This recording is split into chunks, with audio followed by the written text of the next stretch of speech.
नमस्कार, मैं डॉक्टर सुप्रीत आप सभी का भारत मौसम विज्ञान विभाग की दैनिक मौसम परिचर्चा में स्वागत करते हैं। आज 6 मई है। सबसे पहले हम आज की परिचर्चा के मुख्य बिंदु को देखेंगे।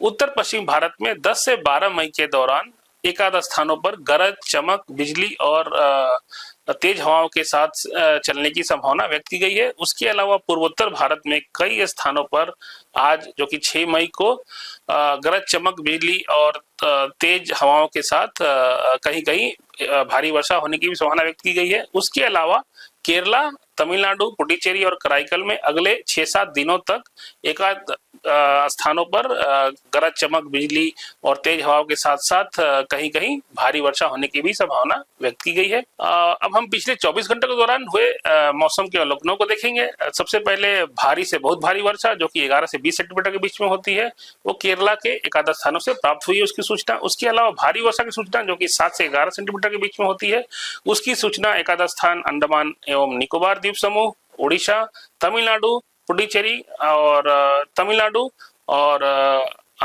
उत्तरी आंतरिक कर्नाटक से प्राप्त हुई है। उसके अलावा मेघ गर्जन, वज्रपात के साथ साथ तूफानी या तेज हवा जहां तक हवा की गति 50 से 90 किलोमीटर प्रति घंटा की थी, उसकी सूचना प्राप्त हुई है एकाध स्थान विदर्भा से, उत्तर प्रदेश, अंडमान एवं निकोबार द्वीप समूह, ओडिशा, झारखंड, बिहार, गुजरात क्षेत्र, उसके अलावा तमिलनाडु और उसके अलावा जहां हवा की गति 30 से 50 किलोमीटर प्रति घंटा थी, उसकी सूचना मध्य प्रदेश, उत्तराखंड, हिमाचल प्रदेश, सौराष्ट्र एवं कच्छ से भी प्राप्त हुई है।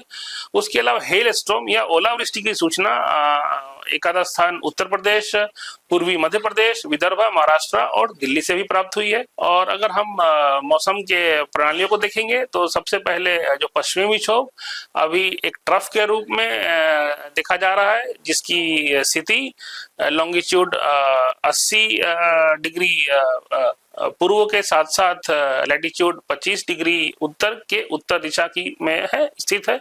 उसके अलावा बहुत सारे अपर एयर साइक्लोनिक सर्कुलेशन बने हुए हैं हमारे क्षेत्र में। एक दक्षिण पश्चिम राजस्थान, दूसरा उत्तर पूर्वी उत्तर प्रदेश, तीसरा मध्य आसाम और उसके आसपास के क्षेत्रों में, चौथा उत्तर तेलंगाना और उसके आसपास क्षेत्रों में, और फिर एक और मन्नार की खाड़ी और उसके आसपास क्षेत्रों में बने हुए हैं। ये सभी अपर एयर साइक्लोनिक सर्कुलेशन निम्न क्षोभ मंडल में बने हुए हैं।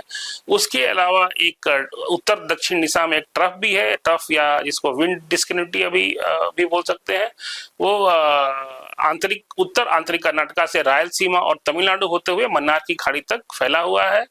और जैसे कि पहले बता चुके हैं, एक नया पश्चिमी विक्षोभ 10 मई 2026 से पश्चिमी हिमालय क्षेत्र को भी प्रभावित करने की संभावना व्यक्त की गई है। अब हम अगले 7 दिनों के लिए दिन के तापमान या अधिकतम तापमान के पूर्वानुमान की बात करेंगे। उत्तर पश्चिम भारत में 10 मई तक अधिकतम तापमान में धीरे धीरे 5 से 7 डिग्री सेल्सियस की वृद्धि होने की संभावना है और 11 से 12 मई के दौरान इसमें कोई विशेष बदलाव नहीं होगा। मध्य भारत में 9 मई तक अधिकतम तापमान में धीरे धीरे 3 से 5 डिग्री सेल्सियस की वृद्धि होने की संभावना व्यक्त की गई है और 10 से 12 मई के दौरान इसमें कोई विशेष बदलाव नहीं होगा।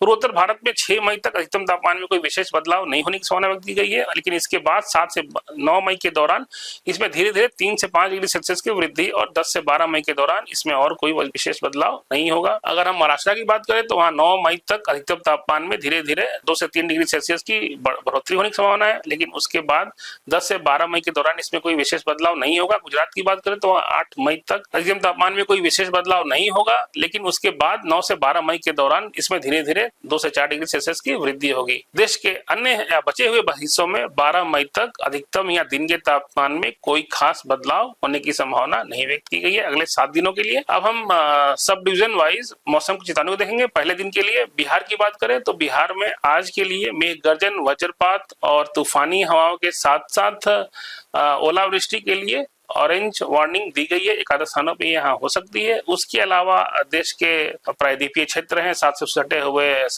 मध्य भारत और पूर्वी भारत और उत्तराखंड और उत्तर पूर्वी राज्यों, साथ साथ पश्चिम बंगाल राज्य और दक्षिण भारत के क्षेत्र और अंडमान एवं निकोबार द्वीप समूह में भी मेघ गर्जन और वज्रपात के साथ साथ तेज या तूफानी हवा चलने की आशंका व्यक्त की गई है। इन सभी क्षेत्रों में लेकिन येलो वार्निंग दी गई है। अगर मध्य महाराष्ट्र, मराठवाड़ा और तेलंगाना की बात करें, विदर्भा में भी, तो वहां पे एकाध स्थानों पे ओलावृष्टि की भी संभावना व्यक्त की गई है। उसके अलावा भारी वर्षा की बात करें तो भारी वर्षा की चेतावनी केरला, तमिलनाडु और साथ साथ सब हिमालयन पश्चिम बंगाल और सिक्किम और असम, मेघालय और अरुणाचल प्रदेश में 11 स्थानों पे भारी वर्षा, जहां पे 7 से 11 सेंटीमीटर के बीच वर्षा हो सकती है, इसकी चेतावनी दी गई है।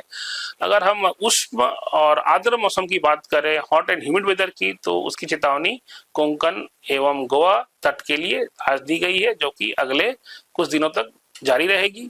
और जो भारी वर्षा की चेतावनी जो केरला और तमिलनाडु के लिए दी गई है, वो भी अगले 7 दिनों के लिए जारी रहेगी। अब दूसरे दिन की बात करें मौसम चेतावनी की, तो भारी वर्षा की चेतावनी दक्षिण आंतरिक कर्नाटका में भी दी गई है। उसके अलावा मेघ गर्जन, वज्रपात और तेज या तूफानी हवाओं की चेतावनी देश के जो राज्य है, उत्तर प्रदेश, बिहार, मध्य प्रदेश, छत्तीसगढ़, आंध्र प्रदेश, केरला, तमिलनाडु, कर्नाटका और महाराष्ट्र इत्यादि में दी गई है। साथ साथ अंडमान एवं निकोबार द्वीप समूह में दी गई है। और उत्तर पूर्वी राज्यों में नागालैंड, मणिपुर, मिजोरम एवं त्रिपुरा, साथ साथ सब उप हिमालय, पश्चिम बंगाल और सिक्किम इत्यादि में येलो वार्निंग दी गई है मेघ गर्जन वज्रपात के लिए। और उष्ण और आर्द्र मौसम चेतावनी इससे पहले बता चुका है, जारी रहेगी कोंकण एवं गोवा तट के लिए दूसरे दिन और तीसरे दिन के लिए भी। भारी वर्षा की चेतावनी तीसरे दिन के लिए भी दक्षिण आंतरिक कर्नाटका के लिए जारी रहेगी।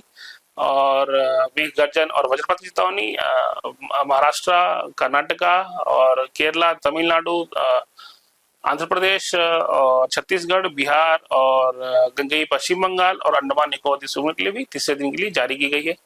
अगर चौथे दिन की बात करें, तो पश्चिम बंगाल के गंगई क्षेत्र में ऑरेंज वार्निंग दी गई है चौथे दिन की 9 तारीख के लिए। वहां पे तेज या तूफानी हवाओं के साथ साथ मेघ गर्जन वज्रपात की संभावना व्यक्त की गई है। ऑरेंज वार्निंग जारी की गई है 4 तारीख के लिए।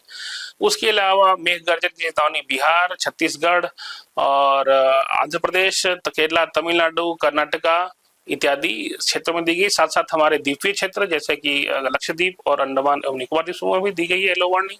अगर गर्म और आर्द्र मौसम की बात करें, तो कोंकण एवं गोवा तट के साथ साथ गुजरात राज्य के तटीय क्षेत्रों के लिए भी गर्म और आर्द्र मौसम चेतावनी दी गई है। साथ साथ पश्चिमी राजस्थान के लिए हीट वेव या उष्ण चेतावनी भी दी गई है, जो कि 5वें दिन भी जारी रहेगी। और 5वें दिन के लिए मेघ गर्जन वज्रपात की चेतावनी दी गई है जम्मू कश्मीर, कर्नाटका, आंध्र प्रदेश, केरला, तमिलनाडु, लक्षद्वीप, अंडमान एवं निकोबार द्वीप समूह, छत्तीसगढ़ और साथ साथ बिहार। छठे और 7वें दिन की बात करें, तो जैसा कि पश्चिमी विक्षोभ आ रहा है, उसके प्रभाव में मौसम बढ़ेगा, मौसम बढ़ोतरी होगी। और जम्मू कश्मीर, पंजाब, हरियाणा, हिमाचल प्रदेश और उत्तराखंड में 11 मई और 12 मई को भी एक आर्द्र मौसम का दौर जारी रहेगा, जिसमें मेघ गर्जन वज्रपात, कहीं कहीं तेज हवाएं भी चलने की संभावना व्यक्त की गई है। साथ में पश्चिमी राजस्थान में 11 तारीख को उष्ण चेतावनी जारी रहेगी। और गर्म और आर्द्र मौसम की चेतावनी गुजरात के तटीय क्षेत्रों में भी 11 और 12 मई को जारी रहेगी। आज के लिए बस इतना ही। देखने के लिए धन्यवाद। नमस्कार। जय हिंद।